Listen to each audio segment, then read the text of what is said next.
കാളിദാസന്റെ ചില പ്രസക്ത ഭാഗങ്ങൾ ഈ എപ്പിസോഡിൽ തുടരുകയാണ്. മഹിഷാപുരിയിലെ മഹേന്ദ്ര രാജപുത്തിലൂടെ കാളിദാസൻ പെരുമാറിയ പെരുമാറ്റം കണ്ടപ്പോൾ അവർക്ക് സംശയമുണ്ട്. അവൾ തൻ്റെ അന്തഃപുരത്തിലേക്ക് കിടന്നു വന്നപ്പോൾ ഇരിക്കാൻ പറഞ്ഞു, ഇരുന്നില്ല. ആകെ വിയർക്കുന്നു, ആകെ പരിഭ്രമപ്പെടുന്നു. ഇരിക്കാൻ പറഞ്ഞപ്പോൾ നിലത്തിറങ്ങിയിരിക്കുകയാണ്. തൻ്റെ ഭർത്താവാണ്, തൻ്റെ ഒപ്പം ഇരിക്കേണ്ട ആളാണ്. പക്ഷെ അദ്ദേഹത്തിന് അത് കഴിയുന്നില്ല. അദ്ദേഹം പറഞ്ഞു, തമ്പുരാട്ടി ക്ഷമിക്കണം. തമ്പുരാട്ടിയോ? ഞാൻ അങ്ങയുടെ ഭാര്യയല്ലേ? അല്ല, ഞാനൊരു പാവപ്പെട്ട അച്ഛനാണ്. എന്നെ പറഞ്ഞ് പറ്റിച്ചാണ്, തെറ്റുപറ്റിപ്പോയി. അപ്പോൾ വിദുരത പറഞ്ഞു, അങ്ങ് ഭയക്കണ്ട. ഈ നഗരാതിർത്തിയിൽ ഒരു കാളീക്ഷേത്രമുണ്ട്. അവിടെ പോയി വിദ്യ നേടി തിരിച്ചു വന്നാൽ ഞാൻ ഭർത്താവായി സ്വീകരിക്കാം. അങ്ങനെ രാത്രിയിൽ കാളിദാസൻ നഗരാതിർത്തിയുടെ കാളീക്ഷേത്രത്തിലേക്ക് പോയി. ആ കാളീക്ഷേത്രത്തിൽ കിടന്ന് വാതിലടച്ചകത്തിരുന്നു. ശ്രീഭദ്രകാളി പള്ളിവേട്ടയ്ക്ക് പോയിരിക്കുകയാണ്. അമ്മ തിരിച്ചു വന്നപ്പോൾ തൻ്റെ മണ്ഡപം അടച്ചിരിക്കുന്നു. ഇതിനാർക്കാണ് ധൈര്യമുള്ളത്? ഭദ്രകാളിയുടെ കൽമണ്ഡപം അടയ്ക്കാൻ ധൈര്യമുള്ളവരുണ്ടോ? അകത്താരാണെന്ന് ചോദിച്ചു. അപ്പോൾ അകത്തിരുന്ന് പറഞ്ഞു, അമ്മേ, അകത്തൊരു ദാസനാണ്. പുറത്താരാണെന്ന് പറയും. പുറത്ത് കാളി.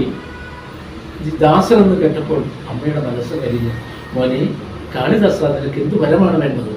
അമ്മേ, വിദ്യയില്ലാത്തൊരു വിദ്യയാണ് ഞാൻ. എനിക്കൊന്നും അറിയില്ല. കരയാതെ നിന്റെ നാവ് തർക്കപ്പെടുന്നത് തോന്നിട്ട് ആ വാതിലിൻ്റെ പഴുതിലൂടെ നാവ് നീട്ടി നാവിൽ എഴുതി കൊടുത്തു. അമ്മ തന്നെ തൃശ്ശൂരം കൊണ്ട് ശ്രോം എന്ന ചിന്താമണി മന്ത്രം. ആ കഥവ് തുറന്ന് പുറത്തിറങ്ങിയപ്പോൾ ഇതാ പ്രഭാതം പൊട്ടിവിടരുന്നു. ദേവിയെ കണ്ട രംഗം കാളിദാസൻ വർണ്ണിക്കുന്നത് എങ്ങനെയാണെന്ന് നോക്കാം. മാണിക്യ വീണ മുബലാളയന്തി മദാലസ മഞ്ചുളവ വിലാസ മഹേന്ദ്ര നീലദ്ദുതി കോമളാങ്കി മാതംഗ കന്യാ മനസാൽ സ്മരാമി. മാണിക്യവിനെ എടുത്ത് മണിയിൽ വെച്ച് ലാളിച്ചത് ആരാണ്? മഹേന്ദ്ര രാജാവിൻ്റെ മകളാണ്. തൻ്റെ ഗുരു, തന്നെ വിദ്യയുടെ മാർഗത്തിലേക്ക് പറഞ്ഞു വിട്ട തൻ്റെ ഗുരു, അവളെയാണ് ആദ്യം വർണ്ണിച്ചത്. മാണിക്യ വീണ മുബലാളയന്തി. എന്നിട്ട് മദാലസായിട്ടിരിക്കുന്ന നവോദൽ മദാലസ മഞ്ജുള വാഗ്വിലാസ, മഞ്ജുളമായ വാഗ്വിലാസത്തോടെ മഹേന്ദ്ര നീലത്തുതി കോമളാങ്കി. മഹേന്ദ്ര രാജാവിൻ്റെ മകൾ കോമളാങ്കി മാതകന്യാ മനസാൽ സ്മരാമി. ഇനിയാണ് ഭദ്രകാളി വർണ്ണിക്കുന്നത്. ചതുർഭുജേ, 4 കൈകളുണ്ടോ ഭദ്രകാളിക്ക്. ചന്ദ്രകലാവതംസേ, തന്റെ തിരുമുടിയിൽ ചന്ദ്രക്കലയുണ്ട്.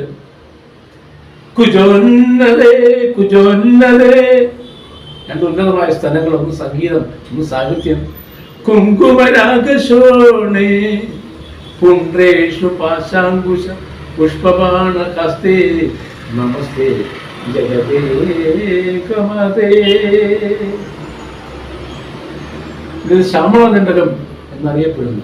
ഇതാണ് ശ്യാമളദണ്ഡകം. തുടർന്നും കാളിദാസൻ പറഞ്ഞിട്ട് മാതാ ഭരതശ്യാമ കോമളാങ്കി മാതങ്കി മതശാലിനി എന്ന് പറഞ്ഞ് കാളിദാസൻ വർണ്ണിക്കുന്ന ശ്യാമളദണ്ഡകം. മനോഹരമായ കാളിദാസന്റെ ശ്യാമളദണ്ഡകം.